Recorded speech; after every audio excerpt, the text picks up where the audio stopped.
Despite having supermajorities in both the House and Senate, Governor Kevin Stitt has struggled to convince his fellow Republicans to pass a significant package of tax cuts. This week, he tried for a third time. Capitol correspondent Jason Doyle joins us now from our OETA studios in the Capitol with more on the results of this week's short-lived special session. Jason.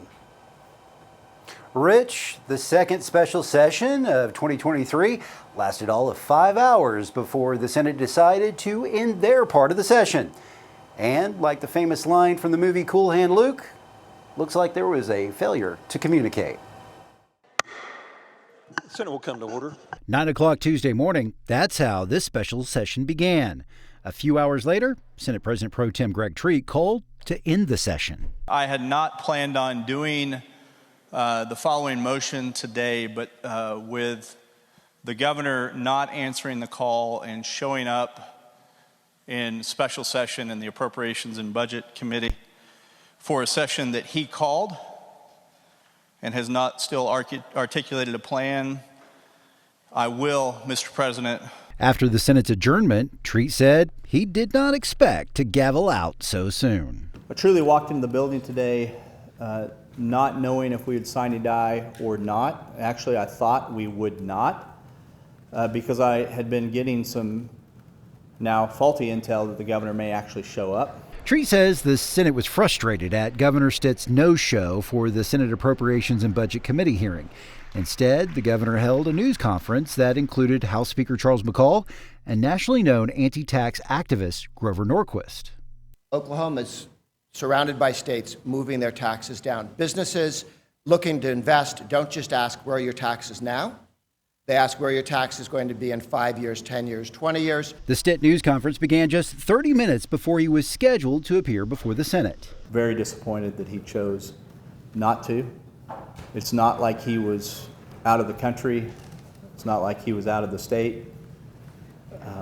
He was downstairs. He was 3 floors down holding a press conference. Treat says Stitt has not defined his plan for this special session. I don't know what the governor really wants other than what he tweets and what he told you all at the press conference today. I saw his plan, cut spending and cut taxes. I have yet to see him present a budget that does the first part of that. I called this special session for 3 things. Number 1 is budget transparency.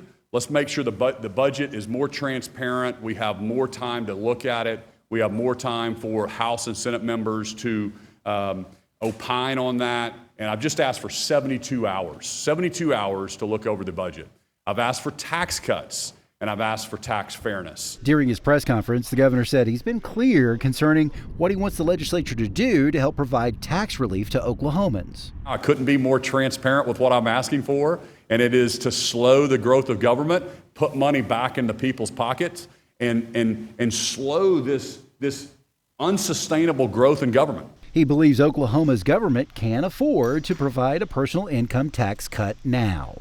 A 1/4 point tax cut is $95 million, according to the Tax Commission, this next year. And then it's $245 million or $240 million the following year. We can absolutely do it when we have these type of surpluses. Stitt contends because of the surpluses, the legislature has increased recurring expenses and grown state government. This is why I refused to sign the budget last year, is we cannot keep spending these types of money. We have to slow the growth of government. The next day, House Speaker Charles McCall sounded off on the sudden ending to the session. We're very disappointed, obviously, that there was no communication before on what the Senate's action would be. We specifically asked this go around with this call from the governor that the Senate just tell the House what they would support. McCall is supportive of Governor Stitt's income tax cut proposal and says the House will continue to develop ideas to make that happen. I want to make it very clear to the people of the state of Oklahoma, the Oklahoma House of Representatives will continue to fight for them to address the inflation that they continue to experience in their personal budgets and affecting their families, and for a tax code in the state of Oklahoma that creates more opportunity, prosperity for our citizens in the future. McCall also agrees with Stitt on creating more transparency in the budgeting process. we're open for that at any time. If we want to do 72 hours on budget bills, what the governor has suggested, we could do that through our own House rules. And I'm not opposed to that concept at all. But he also thinks the governor should provide his proposed budget to lawmakers 72 hours before revealing it in his State of the State address. If it's good for the legislature, transparency in the legislature, the transparency also needs to exist in the executive branch. One of the chief complaints Treat has about this special session was the lack of detail from the governor. But Stitt says lawmakers don't like it when he narrows down the objectives. There's always the do you be specific? Well, then they get mad when you're too specific. It's not true. Specificity is a good thing. In fact, oftentimes a criticism to me, but I take it as a compliment, he tells me that I major in the minors. And I know that's a criticism, but details matter.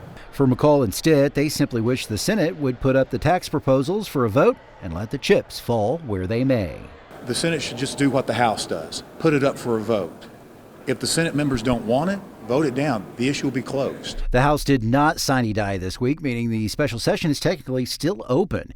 However, McCall said he won't bring back House members unless there is a plan moving forward. Concerning the sudden end of the special session, Governor Stitt's spokesperson Abigail Cave says, quote, the governor has been clear. He wants a quarter-point tax cut and to slow the growth of government. Senate leadership is denying Oklahomans their right to keep their hard-earned money while continuing to increase the size of government every year. I'm the governor. I've done my job. Now it's up to the legislature to do their job or answer to their constituents.